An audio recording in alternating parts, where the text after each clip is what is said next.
Yes, a very good afternoon. This is Binju with you, and you are tuned into At Life 360. I have a special guest with me, Dr. Arif Khan. So he is a child neurologist. He is an entrepreneur. He is a professor. He is an author. He's got a lot of merits to his credit. And thank you so much, Doctor, for joining us today at 360 Radio. Thank you, Binju, for having me on a Friday afternoon. Thank you so much. I think this gives me an opportunity to reach out to people, not just in Ajman, but the wider UAE population. And I'm sure you're spread beyond UAE as well. Exactly, yes. So hopefully this will be a good session for everybody. There are a lot of parents, the main concern for every parent is about their child. And if they show some kind of a delay, they show some kind of a deviation from what the normal growth is, every parent is concerned. So, and you are a doctor who is specialized in, pediatrics. You are a doctor specialist as the child neurologist, autism, ADHD, speech delay, developmental delay. So let's start with autism itself. Sure. Because a lot of parents, they have to know what are the warning signs. Yes, so autism is a condition that has come into limelight maybe in the last 35, 40 years. Mm-hmm. It's not to say that we didn't have autism prior to that. Yes. It's just that the awareness among clinicians and the general public has increased over the last 35, 40 years. To an extent where every day, for example, I see at least 4 or 5 new patients diagnosed with autism. Okay. So what is it? It is a neurobehavioral condition or a neurodevelopmental condition, which a child presents with 3 components. The first one being communication delay. And when I say communication delay, not just verbal, but it could be non-verbal as well. Like we talk just not through our words, but through our eyes. We talk through our gestures. So a child will lack all that. So that's number 1. 2, they will have problems with social interaction, maintaining eye contact, being a part of a social group. If they're in a room with other kids, they would not interact with them. They'll play in isolation. That's the second one. The third one being certain ritualistic behavior, certain obsessions or mannerisms that they do. They kind of twirl if they're excited. If they kind of don't like a certain texture of food, they scream out when they see white color, for example. So you won't understand why they are doing it, but for them, it's a painful stimulus. So these are 3 components where you make a diagnosis of autism. And not every child has all 3 or in the same amount. They differ. So there's a set criteria that we use to make a diagnosis. And once the diagnosis is made, the therapies start after that. So what are the red flags parents should look after in the first year or the second year of life? If your child has delayed speech, if your child does not respond to his or her name when you call them. By how many years? By 10 months, a child should turn to their name. If your child is not doing that by at least 1 year, maybe 14 months, you have to get them checked. Number 3, if they do not interact, like if you're playing peekaboo with a 9-month-old child, they should enjoy that. Yes. But a 9-month-old child who's developing autism would not do that. Recognizing parents from strangers. A child who is not having any stranger anxiety, going to any person without any problems, and not feeling the social isolation when parents leave him and go away. These are the early signs that parents should look out for. And if they're concerned, they have nothing to lose. Don't wait on it and think, okay, he might improve in the next 6 months or 1 year. Get to a doctor and see whether it's a neurologist, whether it's a child psychiatrist or a developmental pediatrician, go out and see the physicians. You have nothing to lose. The reason I'm saying that is because if you diagnose early and you start therapy early, the chance of your child improving in a better way is much higher. If you delay it, you've lost that exclusive window between 2 years and 4 years where you can bring out the best improvement in your child. So the best thing that you have to do is, there is any kind of a concern, if there is something that, it's the parents should believe in their intuition. If they feel that something is not right, just don't wait for it to, overcome. Go meet your doctor. And then, about autism, yes, that is what is there. But most of the time, what they say is, when a mother is pregnant, right then, maybe because of malnutrition, is there any concern with, the pregnancy and the mental well-being or the physical well-being of the child? Autism in particular. Yes. Yeah. So we now know for a fact that 80% of autism, the underlying cause is genetics. It's not that my father or mother has autism, that's why it's not that straightforward. It means that if there are certain genes that I have inherited, or certain genes that have mutation within them, that can lead to autism in me. So I'm already programmed since birth to have autism. And that's because my genes have a mutation in them. Okay. So 80% is because of that. 20% is environmental, which is, what do I mean by environmental? Environment can be in utero, that is when the child is inside the uterus, or it could be ex utero. So there are kids who, mothers having excessive alcohol, parental age. If the father is at a age which is 45 plus, mother is older, there's a higher chance of a child having autism. Okay. IVF pregnancies, higher chance of having children with autism. So we don't know exactly which of these is contributing majorly, but it's a combination of these two which we put under environment bracket. But 80% is genetics. Okay. And then moving on to the next topic, ADHD. That is okay. Again, a lot of parents have their concern over it. The attention deficit. You have hyper children there, craving for the attention and everything. So what is it about that? Could you let the parents know? Sure. It's very prevalent now, and simply because we're living in a world of screens. And let me explain that why. ADHD or ADD. ADHD is attention deficit hyperactivity disorder. ADD is attention deficit disorder. They're both the same, but ADD has only attention as a problem, whereas ADHD has both attention problem and hyperactivity. Why does it happen? Again, we don't know. It runs in the family sometimes. If my father had a similar personality, I'm likely to have the similar personality. And it's not diagnosed before 4 years of age. So ADHD, if anybody tells you I've diagnosed a child who's 3 years of age with ADHD, that cannot happen. You have to wait for 4 years. And again, it's a behavioral assessment that needs to be done, a questionnaire that is sent out to school and to parents to get the overall behavioral pattern of the child before the diagnosis is made. No neurological test can determine whether the child has ADHD. It has to be on your behavior. Now, what does it do? Child's brain has to focus on a certain task to learn something.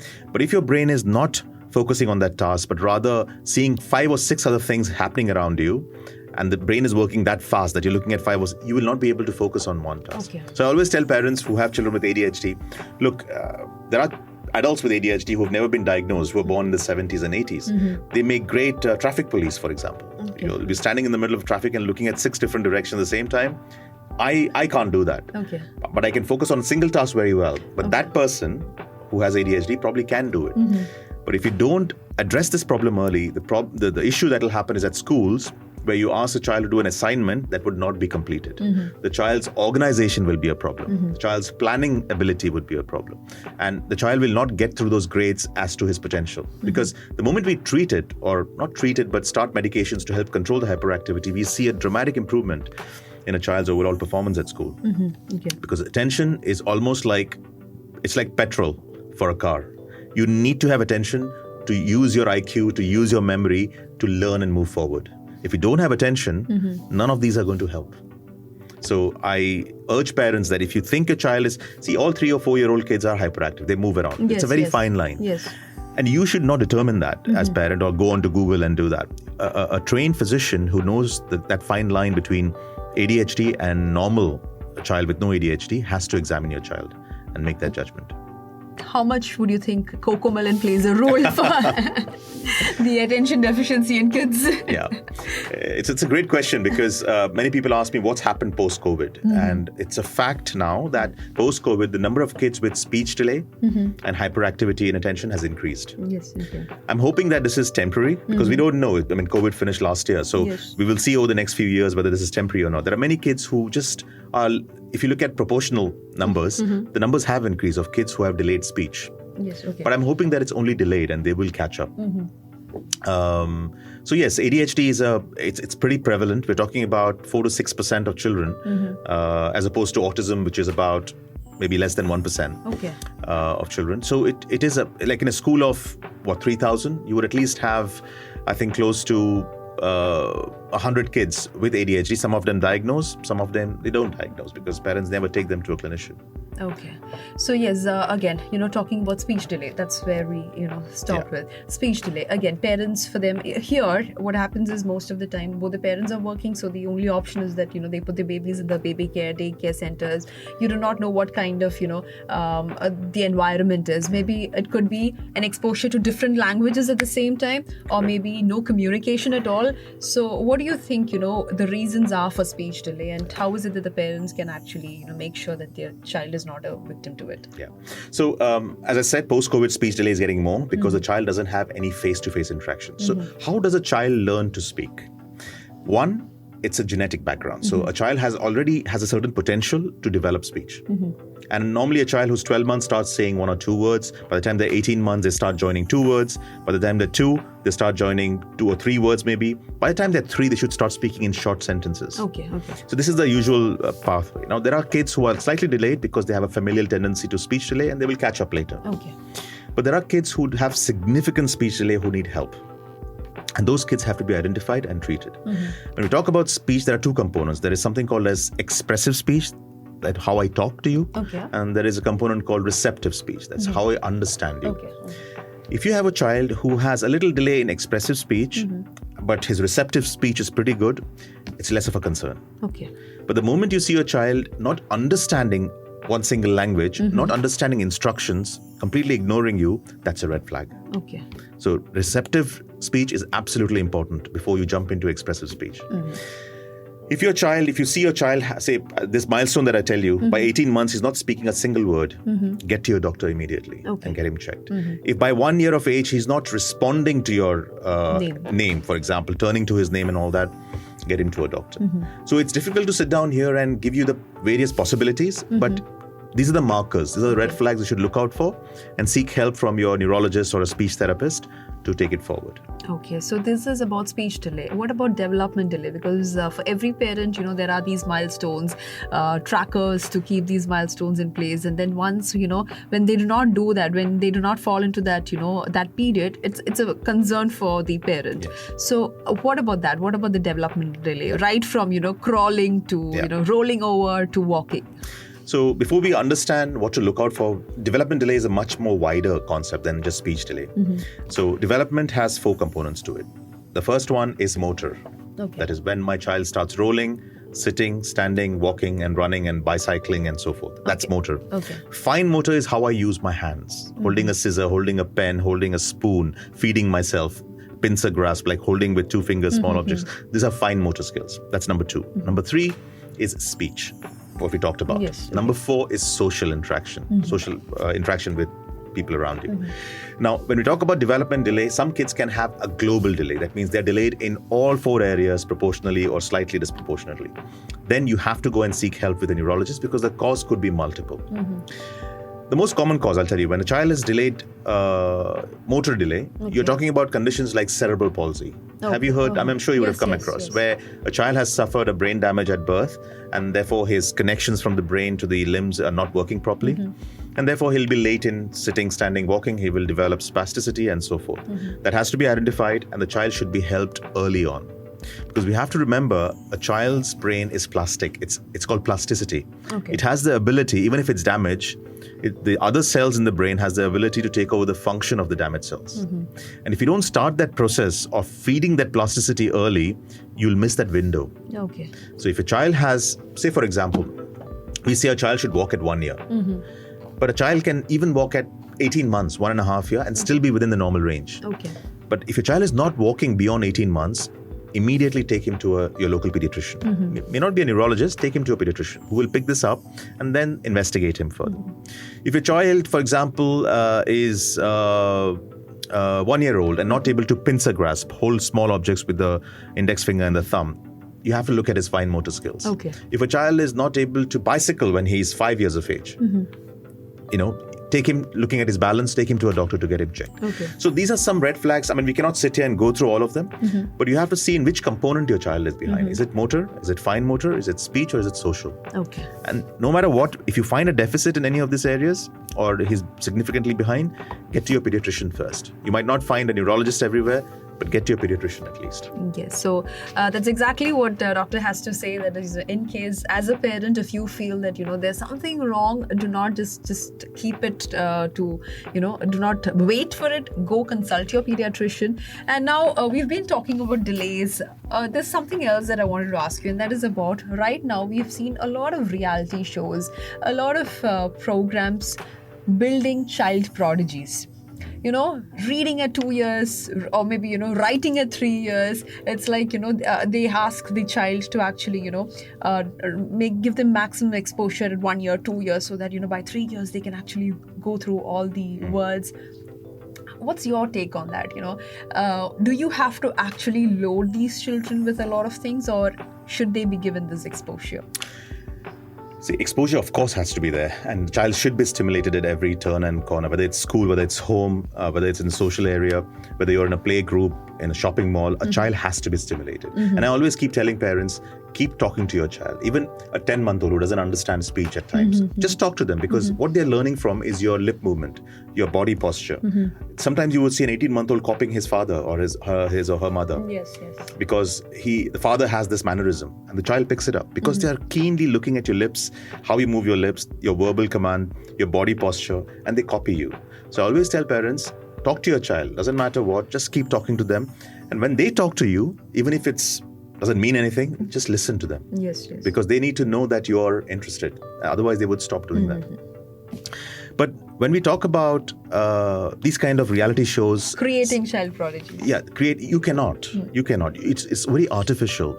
Reality shows or this IQ assessments and this quiz programs that are held, which are fine because the child already has a potential of retaining something very strongly. So, for example, there are 2 years old who can read a textbook for a year 10 student, or a 3-year-old reading a textbook that's fine because he has this extra, what we call as a savant skill. Okay. It's an exceptional skill that some of us have to achieve a certain task. But that is not going to help him as a part of a society in the future. Okay, yes. Because he will surely have deficits in some other areas.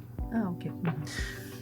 I have a friend whose son has autism, for example. He can read the entire underground map of London and he can draw it for you. But that's fantastic. You would be just amazed by that. You can put him on a TV for a few days and everybody would be excited. But the problem is, how is this single narrow skill going to help him in the future? So always look at your child as someone who needs an overall development in all skills, not just one particular skill. If he has a specific skill that is great, encourage it, no problem. But your focus should not be on that, because you know that area is sorted. He's beyond his age. What you should look for is the other skills that need to be developed. And many of these kids need to have a proper psychometric assessment to understand, number one, how is their IQ? What are the weaknesses they might have, which might be brushed under the carpet? Many of these reality show kids who come on to and perform beyond their expectation, surely if you do a full examination on them, they'll have areas of weakness that have never been addressed because it's been camouflaged by this superior skill that they have. And that's the only thing I don't like about these programs, where these kids reach a point where they are much more mature than they are at a certain age, and they don't know how to handle that kind of celebrity status. And then once that celebrity status goes, they're just left to their own accord. Nobody follows them. And who suffers at that point is a child, as an adult later. So I'm not saying it should be stopped. I'm saying that these kids should be followed up. And the parents should be and who's their advocate? The advocate is their parents until they are 18 years of age, to make sure that the other areas of skills are not lost. Yes, it's definitely a piece of advice to all the parents who look at other children and say, okay, they are doing this, my child is not doing, let's try, make sure that our child also does this. That's the worst thing. It's like me telling you, Ronaldo plays football, I want to play football like him. I know it's not possible. I might be doing something much better than Ronaldo. I'll do pediatric neurology better than Ronaldo. Yes. But that's not a very fancy specialty, but football is, because the whole world watches. So you have to accept that there are certain skills that one person is really good at, either genetically or with his practice and training, but you have to give it to them. But your strength might be somewhere else. And don't try to compare kids, even siblings. Don't try to compare one sibling to another. Each one will have their own strength. Try to identify that. That's your job as parents, and support them in that skill. Great. And then one more thing is that we talk a lot about adult mental health. Most of the time, child mental health is something that is overlooked because, adults have this feel, children do not go through any pressure. It's just the exams that they have to go through, or maybe, just the subjects or teachers or schools that they have to go through. But what do you have to say about the child mental health? It exists. The problem is there's something called as CAMS, Child and Adolescent Mental Health Service. It's an entire department in the UK. Okay. Now it's slowly coming into Dubai. We have teams like children's mental health departments within government hospitals and privately as well. We are now getting there. The a simple form of this is that every child has the same emotions as an adult has. The problem is adults can display that more viciously and very openly. So if I'm angry, I will shout. If I'm depressed, I'll sit down somewhere, isolate myself, and my family is dependent on me, I'll be somewhere else. It's visible. Yes. A child also undergoes depression, especially teenagers and kids who are above 10 years. They do undergo depression. They do have emotions. They do get angry. They have jealousy within them. They are anxious. Many of things around them that makes them anxious. I've seen kids who are just anxious being around their father, and they cannot show that. They cannot demonstrate that. So although the ball game is different, but in terms of feeling, they also have the same feeling that adults have. But the problem is many of them are so subtle, the signs they show, that they get just brushed under the carpet. And they slowly absorb that kind of anxiety. They just keep them to themselves. It affects their learning, it affects their schooling, and they grow up to become an adult. And things like juvenile delinquency, juvenile criminal cases, kids who are socially very deprived turn out to be kids who are socially very deprived as adults as well. So, and they get into that phase, and then it's very difficult to bring them back into it.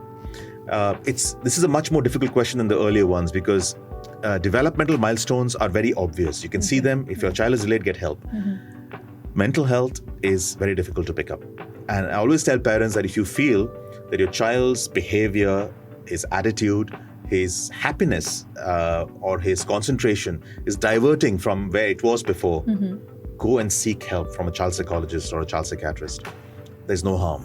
And the taboo that psychiatrists and psychologists had many years ago doesn't exist anymore. Yes. And we have to take that out. It's like going to any other doctor.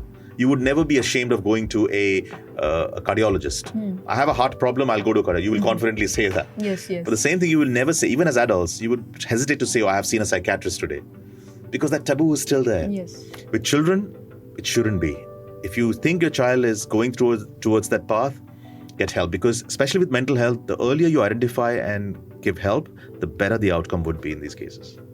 Great, thank you. So anyways, as parents, you are the only support for your children, so do not shy away from helping them is what we also have to say. And finally, my last question is, children here, most of the time compared to the kids back in India or back in our home country, they have a lot of exposure. They go out, everything. Most of the time here, they are within the four walls of their flat, of their room. So what kind of exposure or what kind of activities can you actually suggest to children? Especially we have the summer vacations coming up.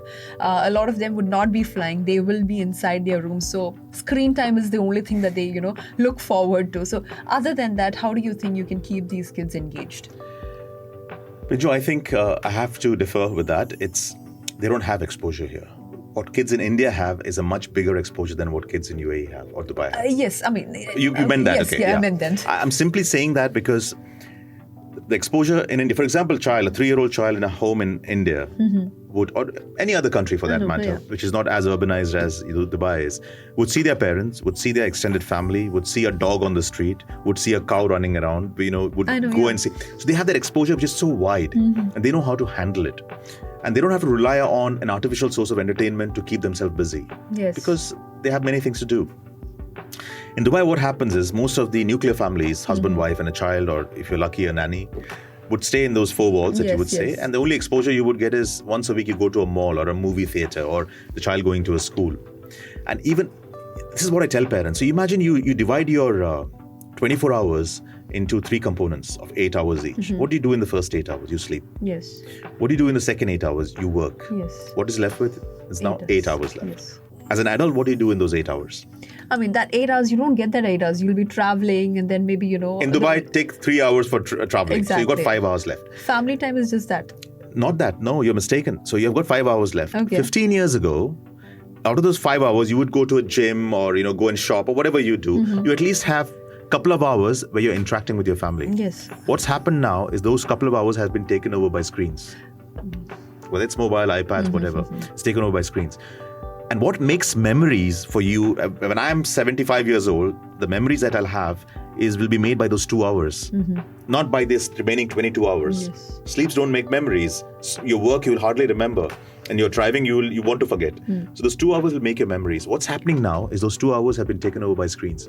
So when I'm 75, and if I'm on screen all the time, which I am for my work, I won't have memories to share with my grandchildren. So for kids, it's the same. If they spend all their remaining time on screens after they come back from school and they sleep and wake up, they will not have any memories to talk about when they're adults. Yes. So even for schools, I advocate many schools, and I give talks in many schools saying that I understand it's technology. They have to use iPads for teaching and all, sending homework and assignments on iPads. Try to stay away from screen as much as possible. Bring books back. How do we do it? We can debate about it. But we have to bring books back within schools. If I can close with a message in this session, is develop the concept of collecting books for your child. Your child should enjoy collecting books, make a library, and read from the book rather than from a screen. Of course, the effect of screen on the eyes and straining and stress is completely different. That is different. But just a screen time that the child is spending on, even if portion of that can be diverted towards socialization, face-to-face interaction, and outdoor games, you will see an immense growth in the child's overall well-being. Great. A beautiful positive message to end the session. Thank you so much, Doctor, for joining us and giving us, shedding light on a lot of topics that is a concern for a lot of parents out here. So thank you once again for joining us on 360 Radio. Thank you, Binju, for having me. It was a pleasure and a lovely place to be. Thank you so much. Thank you. 360 Radio. Listening is a virtue.